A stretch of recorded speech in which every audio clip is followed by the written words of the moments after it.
സാന്ത്വനത്തിൽ ഇനി വരാൻ പോകുന്ന ഒരു എപ്പിസോഡിൽ എന്താണ് സംഭവിക്കുന്നത് നോക്കാം. അപ്പോൾ അച്യുതൻ ഇപ്പോൾ ധർമ്മന്റെ കട തുറക്കുകയാണ്. വെറും കടയല്ല കേട്ടോ, വലിയൊരു സൂപ്പർ മാർക്കറ്റാണ്. ഒട്ടും താമസിപ്പിക്കേണ്ട, നാളെ നല്ല ദിവസമാണ്, നാളെ തന്നെ കട ഉദ്ഘാടനം ചെയ്യാം എന്താ എന്നൊക്കെ പറയുമ്പോൾ ധർമ്മന് വലിയ സന്തോഷമൊന്നുമില്ല. ബാക്കി എല്ലാവർക്കും സന്തോഷമാവുന്നുണ്ട് കേട്ടോ. എന്തായാലും ധർമ്മൻ ഇപ്പോഴെങ്കിലും ഒരു നല്ല കാലം വന്നല്ലോ എന്നൊക്കെ ഇന്ദിരാമ്മ ആലോചിക്കുകയാണ് കേട്ടോ. ഗോമതി സ്റ്റോറൊക്കെ ശരിയാണ്, ബാലന്റെയും ഗോമതിയുടെയും സ്നേഹമൊക്കെ ശരിയാണ്. പക്ഷെ അവിടെ മര്യാദയ്ക്ക് ഒരു ശമ്പളം പോലും ഇല്ലാതെ മരിച്ച് പണിയെടുക്കുകയായിരുന്നല്ലോ ധർമ്മൻ. അപ്പൊ അതെപ്പോഴും അമ്മയ്ക്ക് ഒരു സങ്കടമായിരുന്നു. ധർമ്മൻ അങ്ങനെയൊന്നും ജീവിക്കേണ്ട ആളല്ലല്ലോ, ഇവിടെയുള്ള കോടിക്കണക്കിനുള്ള സ്വത്തുക്കളുടെ അവകാശിയല്ലേ. അപ്പൊ ഇനി എന്തായാലും ആ പ്രശ്നങ്ങളൊന്നുമില്ല. ധർമ്മന്റെ ജീവിതത്തിൽ ധർമ്മന് നല്ല കാലം വന്നു എന്ന് ആലോചിച്ച് ഇങ്ങനെ സന്തോഷിക്കുകയാണ് അമ്മ. അങ്ങനെ ആനന്ദനും പറയുന്നുണ്ട്, കൊള്ളാലോ അച്യുത, നീ പറയുന്നതേ കേട്ടുള്ളൂ, ഇത്ര പെട്ടെന്ന് കടയൊക്കെ റെഡിയാക്കിയോ, നന്നായി എന്നൊക്കെ പറയുമ്പോൾ നമ്മുടെ അനിയന് വേണ്ടി നമ്മളല്ലേ ഏട്ടാ ഇതൊക്കെ ചെയ്യേണ്ടത് എന്നൊക്കെ അച്യുതനും പറയുന്നുണ്ട് കേട്ടോ. അങ്ങനെ എല്ലാവരും നല്ല സന്തോഷത്തിലിരിക്കുമ്പോൾ ധർമ്മൻ ചോദിക്കുകയാണ്, അല്ല അച്യുവേട്ടാ, എവിടെയാ കട, ഏതാ കട, എങ്ങനെയുള്ള കടയാ, ഒന്നും അറിയാതെ എനിക്ക് എന്തോ ഒരു പേടി പോലെ, എനിക്കൊരു തൃപ്തി തോന്നുന്നില്ല, കട എവിടെ ഇരിക്കുന്നതെങ്കിലും ഒന്ന് പറയച്ചോട്ടാ എന്ന് പറയുമ്പോൾ അതൊന്നും പറയില്ല, എല്ലാം സർപ്രൈസ് ആണ്, നാളെ തന്നെയല്ലേ കട ഉദ്ഘാടനം ചെയ്യുന്നത്, നാളെ വരെ കാത്തിരിക്കാൻ നിനക്ക് ക്ഷമയില്ലേ എന്നൊക്കെ പറഞ്ഞിട്ട് അച്യുതൻ പോവാണ് കേട്ടോ. അങ്ങനെ അതൊക്കെ കഴിഞ്ഞതിന് ശേഷം സുകന്യ പതുക്കെ അച്യുതനോട് മാത്രമായിട്ട് പോയി ഒന്ന് സംസാരിക്കാൻ കേട്ടോ. അച്യുവേട്ടനോട് നന്ദി പറയാൻ എനിക്ക് വാക്കുകളില്ല, അച്യുവേട്ടൻ എത്ര വലിയ മാറ്റമാ എന്റെയും ധർമ്മേട്ടന്റെയും ജീവിതത്തിൽ കൊണ്ടുവന്നിരിക്കുന്നതെന്ന് അച്യുവേട്ടൻ അറിയോ. ആ ഗോമതി സ്റ്റോറിൽ മര്യാദയ്ക്ക് ഒരു ശമ്പളം പോലും ഇല്ലാതെ ബാലേട്ടന്റെ കീഴിൽ അടിമപ്പണി ചെയ്യായിരുന്നു ധർമ്മേട്ടൻ. ചോദിച്ചാൽ പറയും അളിയന്റെ സ്നേഹമാണ്, ചേച്ചിയുടെ സ്നേഹമാണ്, അവർക്കുള്ള സ്വാതന്ത്ര്യമാണെന്നൊക്കെ. അപ്പോഴൊക്കെ ഞാൻ എന്തുമാത്രം വേദനിച്ചിട്ടുണ്ടെന്ന് അറിയോ. ഇത്രയും വലിയ വീട്ടിൽ ഇത്രയും കോടിക്കണക്കിനുള്ള സ്വത്തുക്കളുടെ അവകാശിയായിട്ട് ജനിച്ചിട്ട് എന്റെ ഭർത്താവിന് ഇങ്ങനെ ഏതോ ഒരാളുടെ കീഴിൽ പണിക്കാരനായിട്ട് ജീവിക്കേണ്ട ഗതികേടാണല്ലോ എന്നൊക്കെ ആലോചിച്ചിട്ടുണ്ട്. പക്ഷെ ഇനിയിപ്പോ അച്യുവേട്ടൻ കാരണം അതെല്ലാം ഇല്ലാതായി. അച്യുവേട്ടനോട് എനിക്ക് എങ്ങനെയാ നന്ദി പറയേണ്ടതെന്ന് അറിയില്ല എന്നൊക്കെ പറയുമ്പോൾ അച്യുതൻ തിരിച്ച് പറയാണ്, സുകന്യയ്ക്ക് അറിയോ, ആ ഗോമതി സ്റ്റോർ ഉപേക്ഷിക്ക്, ആ ബാലന്റെ വീട് ഉപേക്ഷിക്ക്, എന്നിട്ട് നീ ഇങ്ങോട്ട് വാ, ഇവിടെ വന്ന് ഇവിടുത്തെ ബിസിനസ് ഒക്കെ നോക്കി നടത്തി ഒരു മുതലാളിയെ പോലെ ജീവിക്കുന്ന ഞാൻ ആ ധർമ്മനോട് എത്ര വർഷങ്ങളായി പറയുന്നു എന്നറിയോ. എന്തായാലും ഈ സമയത്ത് ഇപ്പൊ അവൻ ഇങ്ങനെ ഒരു മനമാറ്റം ഉണ്ടായതിന് കാരണം സുകന്യ, അതിന് ഞാൻ സുകന്യയോട് നന്ദി പറയുന്നു എന്നൊക്കെ പറയുമ്പോൾ സുകന്യ തിരിച്ച് പറയാൻ കേട്ടോ. അല്ല അച്ചുവേട്ടാ, ധർമ്മേട്ടന്റെ കട തുറക്കുകയാണെന്ന് മാത്രമേ അച്ചുവേട്ടൻ പറഞ്ഞുള്ളൂ, പക്ഷേ എവിടെയാ കട ഇരിക്കുന്നത്, എങ്ങനത്തെ കടയാ, എന്തിന്റെ കടയാ എന്നൊന്നും അച്ചുവേട്ടൻ പറഞ്ഞില്ല.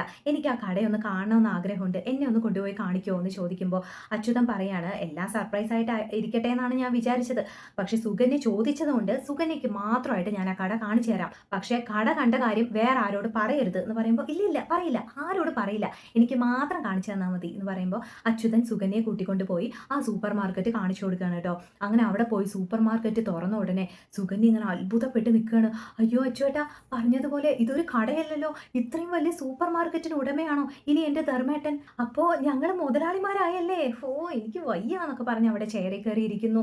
അങ്ങോട്ട് സന്തോഷിച്ച് അർമാദിക്കുകയാണ് സുകന്യ. അങ്ങനെ അച്യുതൻ സുകന്യയോട് പോയി പറയുന്നുണ്ട്, നോക്ക് സുകന്യെ, ഞാൻ വീണ്ടും പറയുന്നു, നാളെ ധർമ്മൻ ഈ കട ഉദ്ഘാടനം ചെയ്യാൻ വരുമ്പോൾ അവൻ ഈ കട കണ്ടാൽ മതി, അതിനു മുമ്പ് കട ഇരിക്കുന്ന ഈ ലൊക്കേഷൻ നീ അവനോട് പറയരുത്.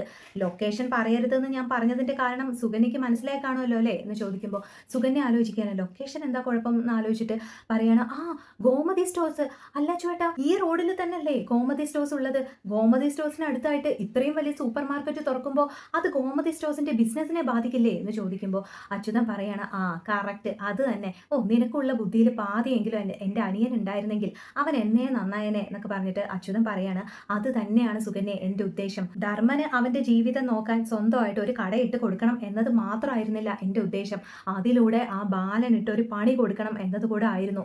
ആ ബാലനുണ്ടല്ലോ, അവൻ എൻ്റെ അനിയനെ എന്നിൽ നിന്ന് അകറ്റി എനിക്കെതിരെ നിർത്തി, ഇപ്പൊ ഞാൻ ആ അനിയനെ വെച്ച് തന്നെ ബാലനോട് പ്രതികാരം ചെയ്തു, കണ്ടില്ലേ, അതാണ് അച്യുതൻ എന്നൊക്കെ പറയുമ്പോൾ സുകന്യ അച്യുവേട്ടന്റെ ബുദ്ധി സമ്മതിക്കണം എന്നൊക്കെ പറയുന്നുണ്ട്. അങ്ങനെ ഇവർ രണ്ടുപേരും തിരിച്ച് വീട്ടിലേക്ക് വരുന്നു. അങ്ങനെ വീടെത്തിയതിനു ശേഷം അച്യുതൻ കാറിൽ നിന്ന് ഇറങ്ങി അകത്തേക്ക് പോവാണ് കേട്ടോ.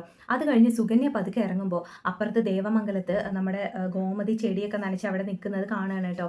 അപ്പൊ അത് കാണുമ്പോൾ നമ്മുടെ സുകന്യ, ആ ഗോമതി ചേച്ചി എന്നും പറഞ്ഞ് ഓടി പോകുന്നുണ്ട് കേട്ടോ. അങ്ങനെ ഗോമതി സുകന്യെ കാണുമ്പോൾ, ആ സുകന്യോ എന്നും പറഞ്ഞ് ഇങ്ങനെ സംസാരിക്കാൻ നിൽക്കുന്നുണ്ട്. അപ്പൊ സുകന്യ ഗോമതിയോട് പറയാണ്, കാര്യങ്ങളൊക്കെ ഞാൻ അറിഞ്ഞു ഗോമതി ചേച്ചി, എനിക്ക് വല്ലാതെ വിഷമമായി, ഓ എന്നാലും ആ ഉദയഭാനും ദേവിയൊക്കെ ഇത്രയും വലിയ ഫ്രോഡുകളാണെന്ന് നമ്മൾ അറിഞ്ഞില്ലല്ലോ ഗോമതി ചേച്ചി, ഞാൻ പലതവണ വിചാരിച്ചു ഇത്രയും വലിയ കോടീശ്വരന്റെ മോളായ ദേവി എന്തിനാ ഇങ്ങനെ ഒരു വീട്ടിലേക്ക് കല്യാണം കഴിഞ്ഞ് വന്നത്?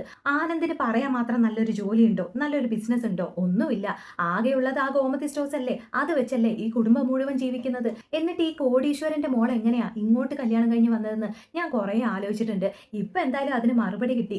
ഇതായിരുന്നു കാര്യമല്ലേ? എന്നാലും ഗോമതി ചേച്ചി ഇത്രയും ബുദ്ധിശാലിയാണെന്നൊക്കെ പറഞ്ഞ് നടക്കുന്ന ബാലേട്ടനെ എത്ര എളുപ്പമാ അവര് പറ്റിച്ചത് എന്നൊക്കെ സുകന്യ ഇങ്ങനെ സംസാരിച്ചുകൊണ്ട് നിൽക്കുമ്പോൾ ഗോമതി ആ വിഷയം ഒന്ന് മാറ്റാനായിട്ട് പെട്ടെന്ന് ഇങ്ങനെ പറയാണ്, അല്ല സുകന്യ നിനക്ക് സുഖമാണല്ലോ അല്ലേ, പിന്നെ ധർമ്മൻ എന്ത് പറയുന്നു, അവന് സുഖമാണോ എന്നൊക്കെ ചോദിക്കുമ്പോൾ പിന്നെ അല്ലാതെ അപ്പൊ ഗോമതി ചേച്ചി ഈ വിശേഷമൊന്നും അറിഞ്ഞില്ലേ? ധർമ്മേട്ടൻ ഒരു സൂപ്പർ മാർക്കറ്റിന്റെ മുതലാളിയാവാൻ പോവാ, നാളെ ആ കടയുടെ ഉദ്ഘാടനം. ചോദിക്കുമ്പോൾ കടയോ, ആരുടെ കട, എന്ത് സൂപ്പർ മാർക്കറ്റ്, എന്താ സുകന്യ പറയുന്നത് എന്ന് ഗോമതി ചോദിക്കുകയാണ് കേട്ടോ.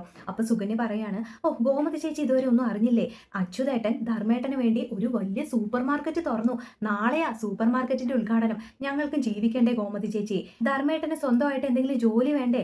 ബാലേട്ടൻ സ്വന്തം മക്കളെ പഠിപ്പിച്ചതുപോലെ ധർമ്മേട്ടനെ പഠിപ്പിച്ചില്ലല്ലോ, പകരം ഗോമതി സ്റ്റോറിൽ പണിക്ക് നിർത്തുകയല്ലേ ചെയ്തത്. അപ്പൊ പിന്നെ ധർമ്മേട്ടൻ എന്ത് ജോലി കിട്ടാനാ? അതുകൊണ്ട് ധർമ്മേട്ടൻ അറിയുന്ന തൊഴിൽ തന്നെ ചെയ്യട്ടെ എന്ന് വിചാരിച്ച് അച്ചുവേട്ടൻ ധർമ്മേട്ടന് വേണ്ടി ഒരു സൂപ്പർ മാർക്കറ്റ് തുടങ്ങി കൊടുത്തു. നാളെ രാവിലെ ഞങ്ങൾ അത് പോയി ഉദ്ഘാടനം ചെയ്യും. നിങ്ങൾ എല്ലാവരും മറക്കാതെ ഉദ്ഘാടനത്തിന് വരണം കേട്ടോ, ബാലേട്ടനോട് പറയണേ, എല്ലാവരും വരണേ എന്നൊക്കെ പറഞ്ഞ് സുകന്യ പോവാണ് കേട്ടോ. അങ്ങനെ ഗോമതി ഇങ്ങനെ ആലോചിച്ച് വിഷമിക്കുകയാണ്. ഇത്രയും വലിയൊരു കാര്യം ധർമ്മന്റെ ജീവിതത്തിൽ നടക്കാൻ പോവാണ്, എന്നിട്ട് ധർമ്മൻ അത് എന്നോട് ഒരു വാക്ക് പോലും പറഞ്ഞില്ലല്ലോ.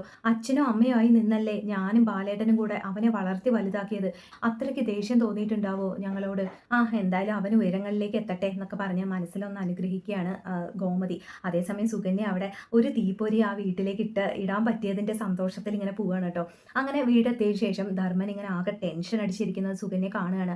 അപ്പൊ സുകന്യ ചോദിക്കുന്നുണ്ട്, എന്ത് പറ്റി ധർമ്മേട്ടാ സന്തോഷിക്കേണ്ട സമയത്ത് ഇങ്ങനെ ടെൻഷനായി ഇരിക്കുന്നത്? നാളെ നമ്മുടെ കടയുടെ ഉദ്ഘാടനമാ, നാളെ മുതൽ നമ്മൾ ബിസിനസ്സുകാരാ, നമ്മൾ മുതലാളികളാ, പണ്ടത്തെ പോലെ ഗോമതി സ്റ്റോറിലെ പണിക്കാരനല്ല ധർമ്മേട്ടൻ. ഇതാണ് ധർമ്മേട്ട ഞാൻ സ്വപ്നം കണ്ട ജീവിതം, ഇനി നോക്കിക്കോ നമ്മുടെ ജീവിതത്തിൽ നല്ലത് മാത്രമേ ഉണ്ടാവുള്ളൂ എന്നൊക്കെ പറയുമ്പോൾ ധർമ്മൻ ആകെ ടെൻഷനായിട്ട് സുകന്യയോട് പറയാണ്, അല്ല സുകന്യ ഈ കട എവിടെയാണ് ഇരിക്കുന്നത്, എങ്ങനത്തെ കടയാണെന്നൊന്നും അറിയില്ല. ഒന്നും പറയാതെ അച്ചുവേട്ടൻ ഇങ്ങനെ ഉദ്ഘാടനം ചെയ്യാൻ കൂട്ടിക്കൊണ്ട് പോകാൻ നിൽക്കുമ്പോൾ എനിക്കെന്തോ വല്ലാത്ത പേടി പോലെ എന്നൊക്കെ പറയുമ്പോൾ എവിടെയാണെങ്കിൽ എന്താ, എങ്ങനത്തെ കടയാണെങ്കിൽ എന്താ, ഒരു കട നടത്തി പരിചയമില്ലാത്ത ആളൊന്നുമല്ലല്ലോ ധർമ്മേട്ടൻ, എങ്ങനെയാണെങ്കിലും നമ്മൾ മാനേജ് ചെയ്യും, ഞാനും ഇല്ലേ കൂടെ, നമുക്ക് രണ്ടുപേർക്കും കൂടെ ചേർന്ന് ആ കട നടത്താം.